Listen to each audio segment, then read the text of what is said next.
My name is Harris Roberts, and I'm the VP of Growth and Marketing at GiveDirectly. And today I'm going to talk a little bit about GiveDirectly and some of Basti's doomsday, give you a little bit of hope. So 800 million people live in extreme poverty today globally, and that means they live under $3 a day. I think for most people in this room, it's hard to conceive what this really means for them. But the reality is that they have to make impossible choices between sending their kids to school or having their kids skip dinner every other night so they can go to school. They mostly live under a thatched roof of grass like this. Everyone would sleep in the same room together. They would also cook in this room. They would sleep on the floor. They likely would not have a mattress or pillow. And they would struggle both to feed and clothe their children and know where their next dollar will come from. Most people would be doing informal work where they would be going out and trying to find someone who would hire them for a day or two. But what I want to explain is that it's very different, each person's situation. And so here on the left, you have Bertha, who needs money for her daughter's surgery so she can walk. She was born unable to walk. And on the right, you have Kadzo, who is 72 years old and walks 10 kilometers to get water because she's living in an area in Kenya with drought due to climate change. And so each person has a very specific set of challenges to themselves that they have to try to figure out how to manage those trade-offs every day. And so to end extreme poverty, Brookings estimates that it would be $100 billion a year, which is obviously a lot of money, but it is 0.1% of GDP. And when you compare it to other costs, it does not seem unconceivable that this is a challenge that we could get together. So you can see here on the bottom, the EU spends 118 billion on lottery tickets every year. So that is more than 100 billion poverty gap. And the US spends 137 billion on pets, on their dogs and cats and fish. And the global foreign budgets, even though they are declining, last year was 212 billion. And then if you take all the global wealth, just 0.1% of that is 500 billion. So it's conceivable that we could do this mathematically. The question is, why have we not been able to? And one of the big concerns that Basti was speaking about is these cuts to the aid budget. So it was 9% for 2024 and now up to 20% this year, both for US aid. You can see this headline that it's expected that the US aid cuts could result in 14 million additional deaths from the Trump cuts. But also in Europe, there's cuts as well happening. And I think few people are talking that the remaining funds are also shifting. There's a lot of that money now going into migration mitigation, things like border work externally to the countries, and also less evidence programs. So I think that's why tonight there's going to be a number of great organizations, and we really need to double down on the investments that we know are effective and efficient. So extreme poverty is not a new goal. People have been talking about it since the Declaration of Human Rights, the Millennium Development Goals, now most recently SDGs. We have made little progress outside of India and China, to Basti's chart earlier. And one of the reasons that traditional aid is not working is because it's very intransparent and convoluted system. So you have here on the left, the initial donation, and then it goes to a big an NGO, and then it goes to a local org, and then it subgrants, and then they deliver the service, build a school, they give water, they maybe give someone a sheep. It also assumes that the person on the left donating knows exactly what that person on the right needs. And I think this is a big challenge of trying to assume that in this room we understand who needs a chicken or who needs to go to school or who needs a well. So it's intransparent, and the agency and choice happens on the left-hand side, not the right-hand side. GiveDirectly, our approach is just to give the money directly to the people and then let them choose how they want to spend it, because most people understand what their challenges are. They just don't have the resources to solve those challenges. And so I found this story today, and I wanted to show the photo of Kadzo. She used almost all of her $1,000 transfer to buy this 10,000 liter water tank. And I was like, wow, that is a really big water tank. twice a month, she calls a truck that comes and fills this up with clean water. She does not drink 20,000 liters of water. What she does is she resells the water to her neighbors at a profit. So it's a business for her. She doesn't have to walk anymore. And I can guarantee you there are 0 charities that send 10,000 liter water tanks to 72-year-old women. I think this is a good example of like people have very specific ideas and challenges, and there's no way that here we could decide like, you need this, but you need a flock of chickens and you need to send your kid to school. And so what Cash does is it enables people to choose how to solve their own problems. How do we get the money to her? We target the people living in the most extreme poverty who are getting the least resources. Then we enroll them, going door to door and enrolling them on the phone. And then we send the money to their phone using mobile money. If they don't have a phone, we give them a phone, and then we monitor and do fraud checks. So we have a call center that will call and make sure the program is running as expected.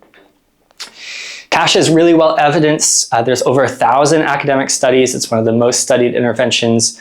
You'll see decreases in hunger, drug and alcohol use, domestic violence, illness, increases in school enrollment, business ownership, gender equality, food security, etc. But it can't do everything. I think that's really important to state. So on collective infrastructure, it can build homes and shops and wells, but it can't build a highway, right? On climate action, you see farmers investing in drought-resistant seeds and resistant farming, but it's not going to decarbonize national power systems.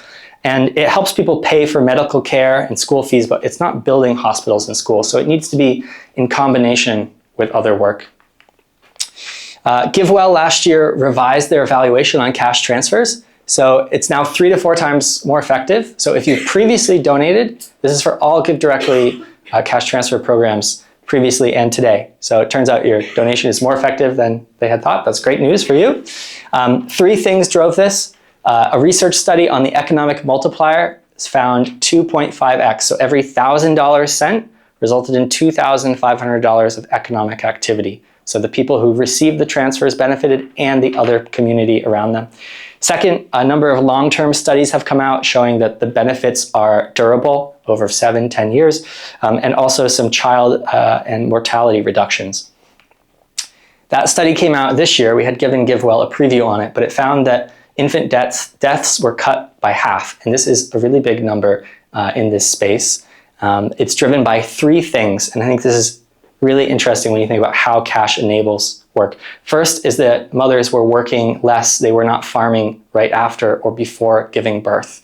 Second, they were able to go to the hospital. They were able to pay the fees to get a motorbike ride to the hospital. If you can imagine riding a motorcycle in labor, like this is what they're trying to do. They can't pay for this normally. And also allowing them to do checkups after and pay those fees. And then third, there was better nutrition with 44% fewer skipped meals. So these were the 3 things that drove this reduction in infant deaths.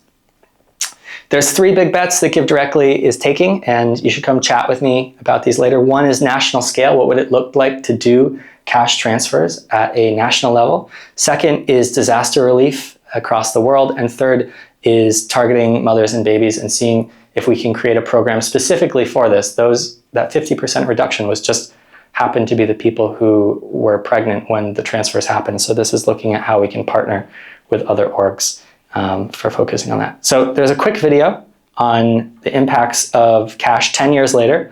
We went back to some of those and I'll share those now. Thanks.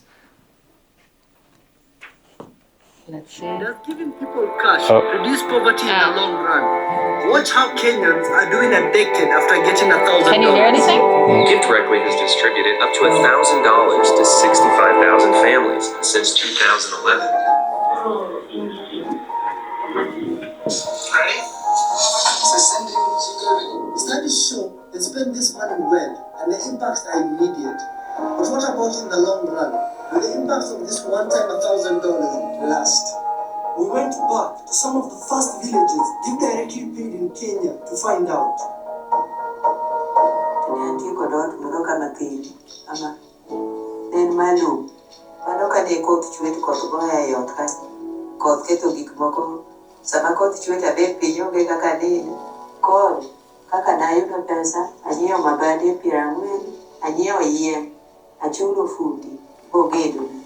sani adag safe koth ok goye mantie yot maber to dine pesa ne onge maisha mara ne dak obedo maber nyaka gi nyathina takao pesa mane an go atero dhi puonjre kod osaparo nanyalo tiyo gi pesa ni adhi anyiewo charan odhi Nairobi rowadgi. Ili kufungua duka kubwa kwa sababu huko ndio watu wako wengi. Nasaidia mpaka sisi yangu mdogo na mlipia school fees akiwa nyumbani. Hata mama pia ananipatia support kidogo ya kumrudishia shukrani yenye alinisaidia. This isn't just true for Rose. Independent studies find families that got GiveDirectly cash are still less poor than a control group, even 7 years later, and the impacts are visible everywhere. Nikirudi nyumbani napata watu walijenga nyumba, watoto wanasomeshwa shule nzuri, watu wako na biashara. Tulikuwa na vitu vingi vya kufanya na hii pesa. Tukasuluhisha kwamba tufungue biashara ya posho mbele. Niseme kama kuna msaada ya kupeana nguo, maybe msaada wa kupeana tangi, sina hiyo mwelekeo vizuri wa kufanya hii biashara nyingine. Nikipewa pesa, nitamanage nayo biashara yangu. The business has brought a big difference in our life. Kitambo tulikuwa tunaishi kwa nyumba ya nyasi. Mpaka sasa tumepata boma leo sisi wenyewe. Tuko na passport wewe unasoma Nyandira Girls, analipwa tu na hii pesa. Hii business lazima tuendelee watu. This isn't just true for Evelyn. Another study found GiveDirectly cash recipients created more than 3 times as many businesses as people who received a similarly priced job training. And half of these businesses were still running 3.5 years later. Nikikumbuka vitu hazikuwa poa. Hiyo pesa imekuwa na maana sana kwetu kama jamii. Imetusaidia sana. Imefanya tuonekane vizuri. Na sidhani hata kama kuna mwenyaji wake nyuma hata mmoja. Since then, GiveDirectly has sent over 500,000 recipients life-changing cash transfers. And we can change millions more.